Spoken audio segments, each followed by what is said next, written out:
really working on anything having to do with military protection, military ships, vehicles, guns, ammunition, everything, the whole thing.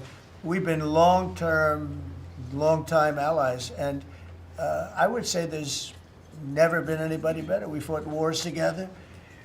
We never had any doubts, and it's a great honor to have you as my friend. It's a great honor to have you in the United States of America. Please, would you like to say something? Well, thank you so much, Mr. President, for the invitation here to the White House and for showing us around the improved Oval Office, and for what you're doing around here as well, and for the great honour as well of my delegation staying just across the road. We could have walked, but they didn't let us.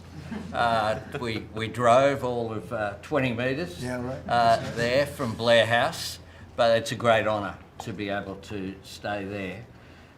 We are great friends and we're great allies, and this is a relationship that's been forged in the battlefields of the world. We have stood side by side for freedom and democracy, and congratulations, I must say, Mr. President, on the work that you've done with the Middle East. It's an extraordinary achievement.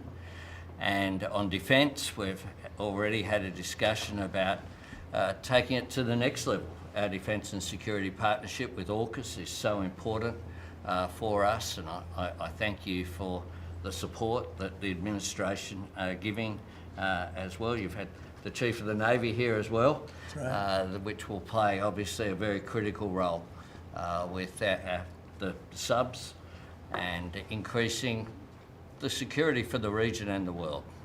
And our economic relationship is so important. The US has a trade surplus with Australia, as you know, and we can continue to take what is every opportunity to improve the relationship even further and make it even stronger. And today's agreement on critical minerals and rare earths is just taking it to the next level, seizing those opportunities which are before us to take our relationship to that next level. And it's been fantastic, the contact that we've had together, the friendship that we've developed. And Australians love America, and I think Americans kind of like Australia too. Sure, we do. And as we go forward, I think that today will be seen as a really significant day in our relationship. So I thank you very much, Mr. President. Well, thank you very much, Anthony. It's an honor to sign this, and we'll do it now. And then we'll take some questions. Some good ones, I think.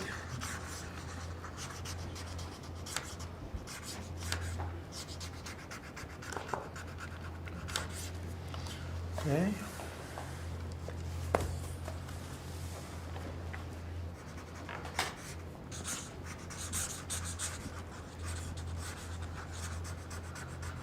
Well, this is a $8.5 billion pipeline that we have ready to go. That's right. It's all ready to go. Just getting started. And we're doing a real job on rare earth and many other things. Perhaps I could ask John to say a few words, and then we'll exchange papers. But just how are we doing on your naval purchases and all of the submarines that we're working on with Australia? How's that going? Thank you, Mr. President. Obviously, Australia is a very important ally of ours in the Indo-Pacific and in every battle. They've fought with us since World War I and have always been side by side.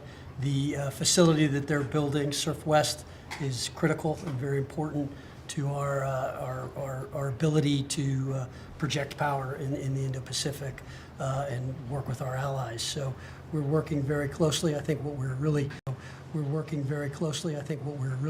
trying to do is take the original AUKUS framework and improve it for all three parties and make it better and clarify some of the ambiguity that was in the prior agreement. So it should be a win-win for everybody, sir. And the submarines that we're building for Australia are starting to really move along, right? The process is getting very exciting, isn't it? We're getting better. That's good. Very good. It's going to be great. Thank you very much. Maybe we'll hold this up.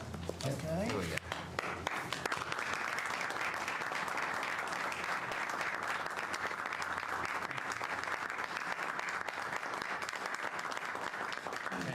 Thank you very much. Mr. President. Thank you.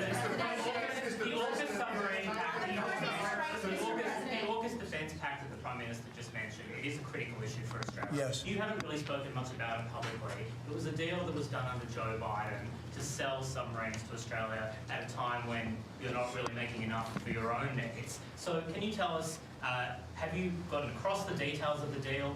Do you support it, and will you honour it? It was made a while ago, and nobody did anything about it, and it was going too slowly.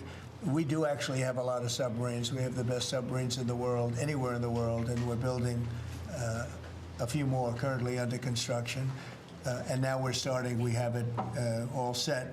With Anthony, we've worked on this long and hard, and we're starting that process right now, and I think it's really moving along very rapidly, very well. But if the rate of submarine production doesn't continue, how can you guarantee Australia will get the votes? Oh, it's getting, oh no, they're getting. At least 32 people have been killed in those. Excuse me, you're next. Thank you. Go ahead. China's bad behavior has really only gotten worse since the AUKUS partnership was formed. With that in mind, is the door open for Australia to get additional nuclear-powered submarines or other military capabilities not already in the deal? I think China's been very respectful of us. They're paying tremendous amounts of money to us as in the form of tariffs. As you know, they're paying 55%. That's a lot of money. They never were paying anything over years and years and years. But they were like anybody else. A lot of countries took advantage of the U.S. They're not taking advantage anymore. No, China's paying 55% and a potential 155% come November 1st unless we make a deal. And I'm meeting with President Xi. We have a very good relationship. We're going to be meeting in South Korea in a couple of weeks. And we'll see what we can do. We have a very good relationship with China, but you know, it's been probably a little bit like your relationship with China. They try and take advantage, but most countries do. I mean, I can say the European Union took advantage, but not anymore. We worked out a very fair trade deal. Japan, we worked out a very fair deal. South Korea, where I'll be meeting President Xi, we worked out a very fair deal. And I expect we'll probably work out a very fair deal with President Xi of China. So most of you will be with us. It's going to be very exciting. And I think we're going to work out something that's good for both countries. Are you at least interested in expediting the nuclear-powered subs to Australia? Well, we are doing that, yeah. We're doing that. We have them moving very, very quickly. Yeah, please. Mr. President, I don't think you've ever been to Australia. Have you thought about coming to Australia and trying out some of the golf courses? I would, and I actually have been to Australia, and I did play one of your great golf courses. They have great golf courses there. But I have been to Australia, actually. Would you come again? Oh, I would. In fact, I've been invited to go, and Indeed. I'll have to give it serious consideration. No, it's a real Did possibility. the Prime Minister invite you today? He did. And perhaps we could time it, must be said, with the President's Cup that Australia hosts as well. So When is the President's Cup? we'll organise it at a time suitable for you, Mr. President. Please, in the back, please. Yeah, in the back, please. Yeah, Mr. President, the Prime Minister mentioned that there's a trade imbalance that's very heavily in America's favour. Why does America slap such heavy tariffs on a friend and ally? Well, we don't, Australia? yeah. Well, we do in some cases. We do in many cases because we've been treated unfairly. But actually, the tariffs are very light. The one thing is you buy a lot of airplanes, so that helps because you buy a lot of the beautiful Boeings, the best of the Boeings. Boeing, and by the way, Boeing is really doing well. They have lots of orders, and they're really doing a great job. They make a great plane. But Australia, because of its location, which is great, but one of the things dictated by that location is you have to order a lot of airplanes. So I guess we have that advantage. They need a lot of airplanes in Australia, and that gives us a little bit of an Mr. President, yeah, your Secretary of War, Pete Hegseth, in his Shangri-La speech in, I think it was May, warned about the potential likelihood or threat of President Xi ordering an invasion of Taiwan. 2027 is also the year that Fleet Base West is supposed to start rotating those US and UK submarines. Do you see AUKUS as a deterrent for China in the Indo-Pacific? Yeah, I do. I think it is, but I don't think we're going to need it. I think we'll be just fine with China. China doesn't want to do that. First of all, the United States is the strongest military power in the world by far. It's not even close. Not even close. We have the best equipment. We have the best of everything, and nobody's going to mess with that. And I don't see that at all with President Xi. I think we're going to get along very well as it pertains to Taiwan and others. Now, that doesn't mean it's not the apple of his eye, because probably it is. But I don't see anything happening. We have a very good trade relationship. We're going to have a very good, I think, when we leave South Korea, it could be wrong, but I think we'll end up with a very strong trade deal. Both of us will be happy. No, I don't see that happening, no. Given the trade surplus that the US enjoys with Australia, would you consider lifting the tariffs that you've imposed on Australia? And can you give us any details about the critical... Yeah, well, the tariffs have been amazing because, tariffs have been really a reason that I was able to settle almost all of the, I've settled 8 wars in 8 months. Not bad. I have one more to go. It's Russia, Ukraine, and I think we'll get there, but it's turned out to be nasty because you have 2 leaders that truly hate each other, You can't have it all, right? They hate each other beyond all else, and it makes it actually a little bit difficult. But we try, of the 8 deals, I would say because of tariffs, 4 or 5 of them were settled. It's an amazing thing, the power of tariffs in terms of our country, but tariffs have always been used against us. We never use them against anywhere else. And now you have a president that for national security reasons and other reasons is using them, and we've become a very rich nation again and a very secure nation again, but we've also become a nation that used that power of tariffs and the power of trade to settle 5 of the 8 wars that I settled. I settled 8. I'm very proud of that. Nobody else has settled 1. I don't think there's been an American president that settled 1. I think there probably hasn't been outside of the 2 countries involved, or however many are at war. I don't think there's ever been an outside country that settled a war, period. So I settled 8 in 8 months. I'm proud of that. Now, in the meantime, I'm running a country that's right now we're the hottest country anywhere in the world. We were dead. A year and a half ago, we were a dead country. Now we're the hottest country in the world, economically and otherwise. So, but I will say this, Australia pays very low tariffs, very, very low tariffs. In fact, Australia pays among the lowest tariffs. Please, go ahead. Mr. President, there's been concern in Australia that it's taken 9 months to get this meeting. Have you had any concerns with this administration, with its stance on Palestine, climate change, or even things the ambassador said about you in the past, the Australian ambassador? I don't know anything about him. I mean, if he said bad, then maybe he'll like to apologize. I really don't know. Did an ambassador say something bad about him? Don't tell me. I don't. Where is he? Is he still working for you? Yeah. You said bad? Before I took this position, Mr. President, I don't like you either. I don't, and I probably never will. Go ahead. No, you went. Go ahead, behind you, President. Mr. President, your Secretary of the Navy said there will be some clarifications around some ambiguities on AUKUS. Can you tell us? Well, he'll get that taken care of. These are just minor details that he'll take care Can I ask you specifically on... John, you're going to get that taken care of, right? There shouldn't be any more clarifications because we're just going now full steam ahead building. Yeah, please. Thank you. Mr. President, are you now satisfied with Australia's defence investment, or do you want Australia to invest more in defence? Well, I'd always like more, but they have to do what they have to do. You can only do so much. I think they've been great. They're building magnificent holding pads for the submarines. It's going to be expensive, too. You wouldn't believe the level of complexity, right, and how expensive it is. They're building tremendous docking because they have a lot of ships and a lot of things happening. And I think their military has been very strong, very, very strong. Over here, please. Mr. President, on the war that you haven't solved yet, the Ukraine-Russia situation, have you now locked in a meeting? And can you explain, just a few weeks ago at UNGA, you said that Ukraine could possibly win the war and well, they could. Territory, but now they could still win it. I don't think they will, but they could still win it. I never said they would win it. I said they could win. Anything can happen. War is a very strange thing.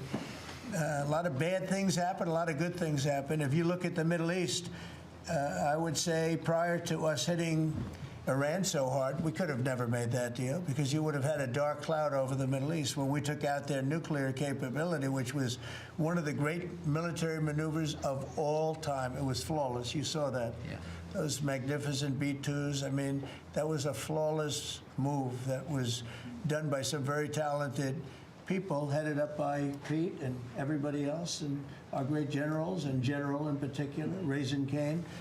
We did a great job. And when that happened, everything was different, and we were able to get a deal. If we didn't do that, if it wasn't, they wanted to do that for 22 years, Mr. Prime Minister. For 22 years, I had the pilots here, the B-2 pilots, and they came to the Oval Office, and I thought they deserved it. They flew 37 hours back and forth. We had 52 tankers up there. We had a lot of planes up there with them, but they were the primary plane. But we had a lot of planes, F-22s and F-35s and F-6. We had a lot of planes. But we had 52 tankers, can you believe that? And it was just like a flawless mission. And when it was finished, the Middle East just opened up, amazing. And they've wanted to do it for 22 years. The pilots came up to me, they said, for 22 years we practiced this maneuver. 3 times a year for 22 years, our predecessors and us. These are now young pilots, but they're older now, predecessors practiced it. And they said, we never had a president that would let us do it, but I let him do it, and it totally opened up the Middle East. It took the cloud over we had a dark cloud over the Middle East, and now it's all, we have a little situation relatively with Hamas, and that will be taken care of very quickly if they don't straighten it out themselves, because they're in violation of their agreement.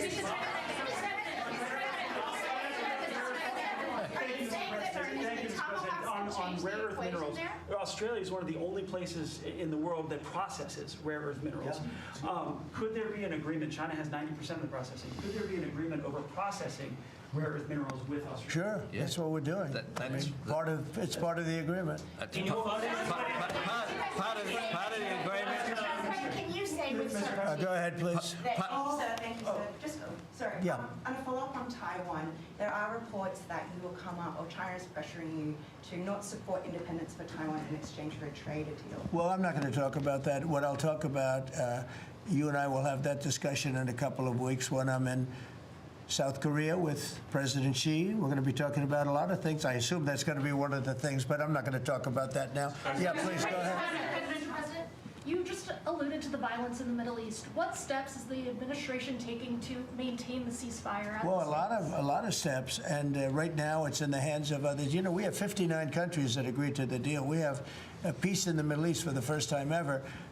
We made a deal with Hamas that, they're going to be very good, they're going to behave, they're going to be nice, and if they're not, we're going to go and we're going to eradicate them if we have to. They'll be eradicated, and they know that.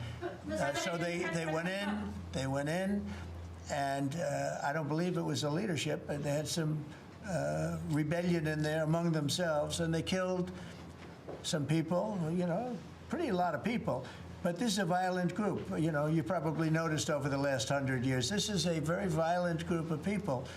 And they got very rambunctious, and they did things that they shouldn't be doing. And if they keep doing it, then we're going to go in and straighten it out, and it'll happen very quickly and pretty violently, unfortunately. Go ahead. Yeah, just following up on that question, when you say we are going to eradicate Hamas, who is we? Does that include American boots on the ground? No, it won't be on the ground at all. We don't need to, because we have many countries, as you know, signed on to this deal. The way I view it, 59 countries, and unanimous. There's never been, nobody ever believed it was countries that 4 months ago didn't like each other, and now they're all aligned together. We've had countries calling me when they saw some of the killing with Hamas, saying, we'd love to go in and take care of the situation ourselves.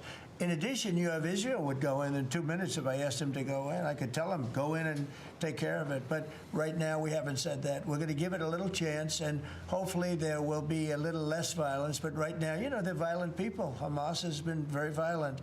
But they don't have the backing of Iran anymore. They don't have the backing of really anybody anymore. They have to be good. And if they're not good, they'll be eradicated.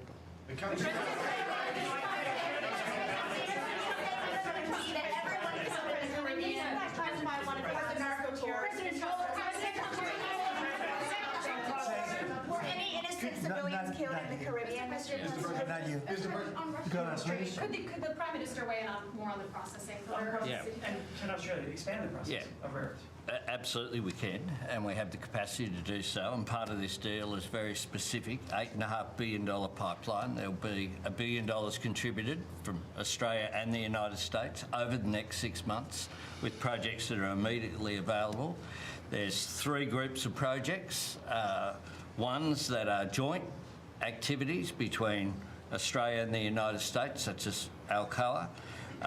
Secondly is projects that will be US investment that the US will undertake in Australia, including processing, and then ones that Australia will undertake, some as well. One of them is Australia, the US and Japan as well. So what we're trying to do here is to take the opportunities which are there. Australia has had a view for some time, a bit similar to putting America first. Right. Our plan's called A Future Made in Australia, which is about not just digging things up and exporting them, but how do we make sure that we have across the supply chains with our friends being able to benefit, seize those opportunities. So we certainly see part of what this is about isn't just digging things up, it's also about processing, including the joint ventures between Australia and the United States. Prime Minister, can the US and Australia really compete with China? Aren't we decades behind in terms of the development? No, you've been reading the wrong newspapers. We're not decades. We are way ahead of China militarily, the United States. We're way ahead of them in every form of military, other than they're building a lot of ships, and we'll have that started. We'll be catching them on that. When it comes to critical but we will, when it comes to weaponry, when it comes to, I'll go right now, AI. The big thing is AI. They're building more plants in this country than anybody ever imagined. We're going to have over $20 trillion of investment for this year. Where the most we ever had was a tiny fraction of that.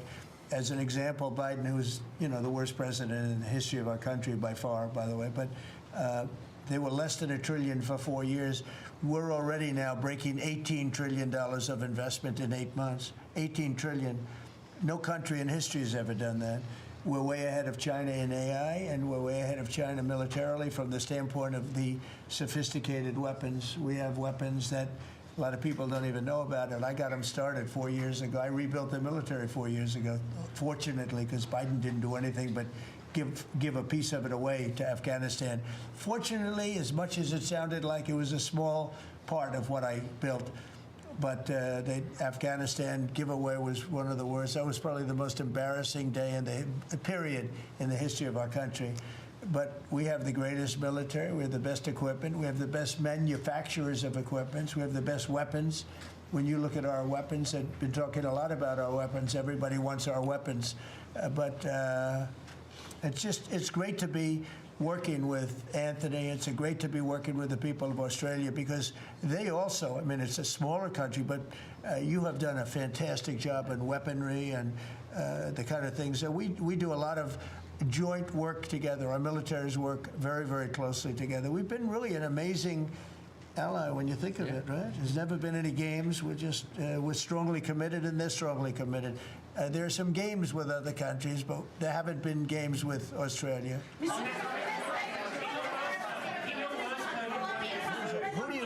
Where do you come from? I'm from Australia. Who are you with? The Sydney Morning Herald. Nasty guy. Go ahead. Oh, sorry, I was just going to ask. All right, go ahead.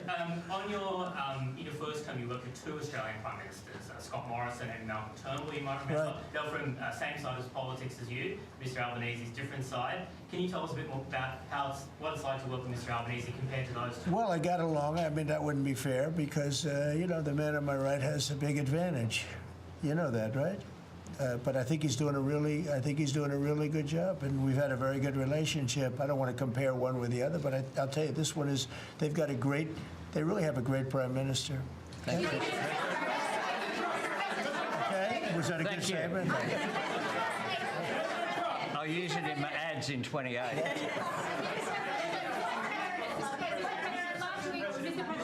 President Putin on Thursday, did you discuss his ongoing attacks on civilian areas in Ukraine? Yeah. Did you say cut it out? Did you say show an article of good faith to me? I did. But as you know, most of the people dying are soldiers. The soldiers that are dying in Russia and Ukraine, it's unbelievable. 5,000 to 7,000 a week. Can you believe it? And I look at that and I say it's pretty amazing. But in addition to that, there are attacks on Kiev and some of the other places. And it's human lives, but the big number of human lives is soldiers that are being killed in the battlefield. Anywhere from 5,000 to 7,000, sometimes more than that every single week. It's not even believable. It's a bloodbath. It's the worst since the Second World War, the worst number of people. And, you know, it doesn't affect us in any way. We don't pay anything because now they pay us for the weapons that they get. The NATO is paying us for the weapons, as you know. It doesn't affect. I guess you could say that's a positive thing. They pay us, but I'm not interested in that. I did straighten it out. Biden gave them $350 billion. Can you believe it? And all they did is get deeper in. It's a shame. Gave them $350 billion. A lot of lives were lost. That's a war that would have never happened if I were president. But we do speak about that. I speak about all of the lives, but I do speak about the civilian lives. Yeah. The First Lady has done such an amazing job on the Ukrainian children who were abducted by Russia. Would you support Senator Lindsey Graham's bill to declare Russia a terrorist state? And you have within your power, you're the most powerful man on earth. Why don't you just enable Ukraine to finish this war tomorrow? Well, if you knew anything about what you were talking about, you'd be able. You do. I don't think you do, really. I don't think you do because it's a little more complicated than that. But it sounds easy. We're in the process of trying to make a deal.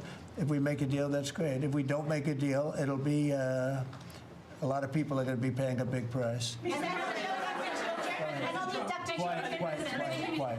President Trump, so a question to both of you, if you don't mind.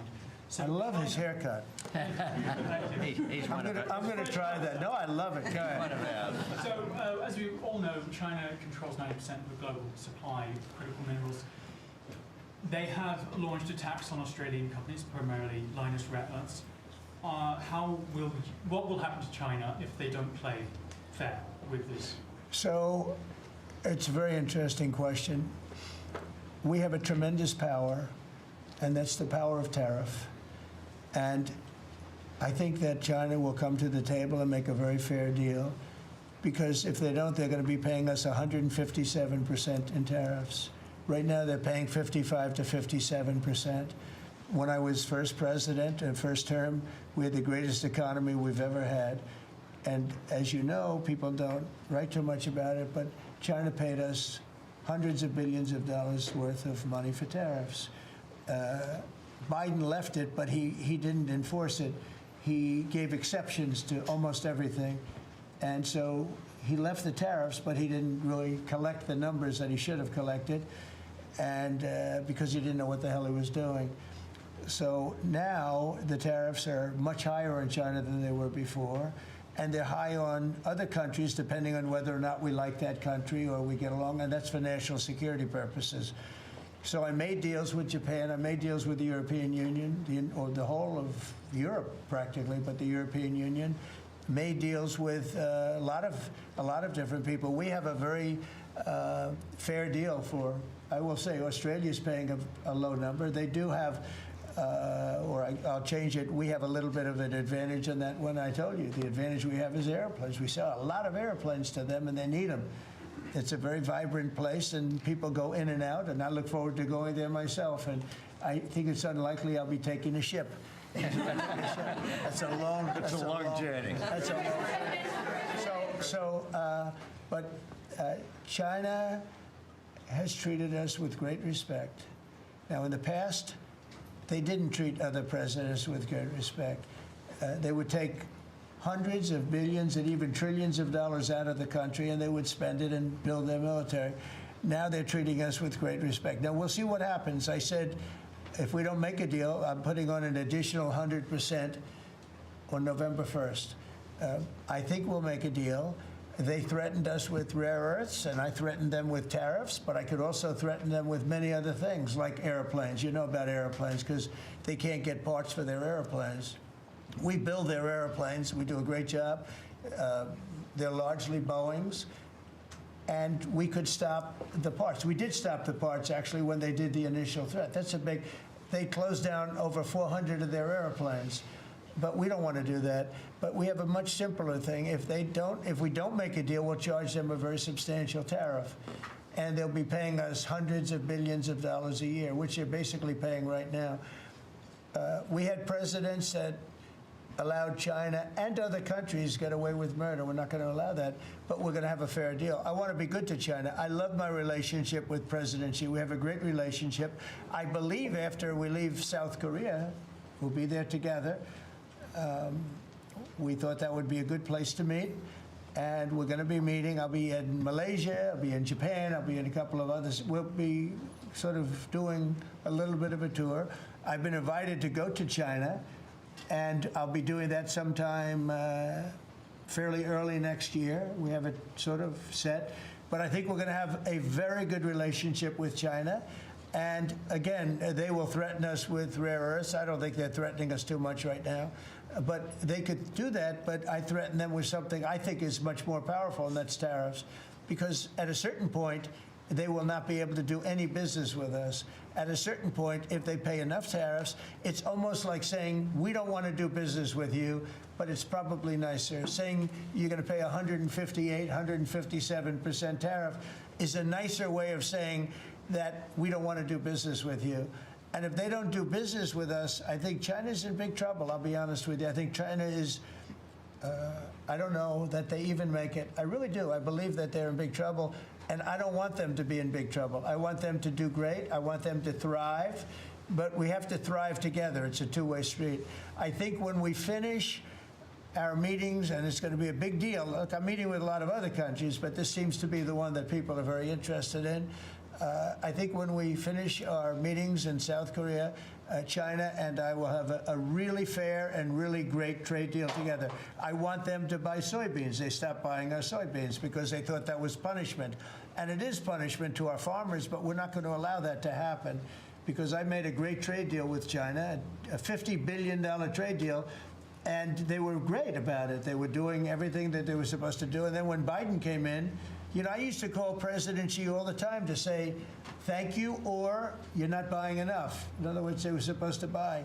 Biden, do you think Biden ever called him? I don't think Biden ever called him. You think Biden lied awake at night thinking about trade with China? He didn't know what he was doing. He was an incompetent president. We had an incompetent president, but you don't have that anymore.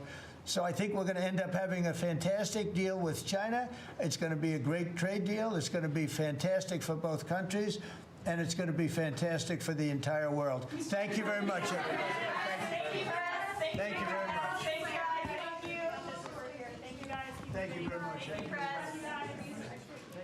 All right, we've been listening to President Trump taking questions at the White House in the cabinet room during a meeting with the Australian Prime Minister. The two leaders began by signing an agreement creating some joint projects around rare earth minerals. They were asked a lot of questions about a deal for the U.S. to sell nuclear-powered submarines to Australia. President Trump saying on that it is moving ahead, quote, very quickly. The president also saying he will meet with Chinese leader Xi in South Korea November 1st and that he will work out, quote, a very strong trade deal with Xi. You heard a lot of mixed messages on the Chinese there. President Trump also addressing the conflict in the Middle East, saying on that the U.S. will eradicate Hamas if needed. Let's bring in NBC News senior White House correspondent Garrett Haake, who's been watching alongside us.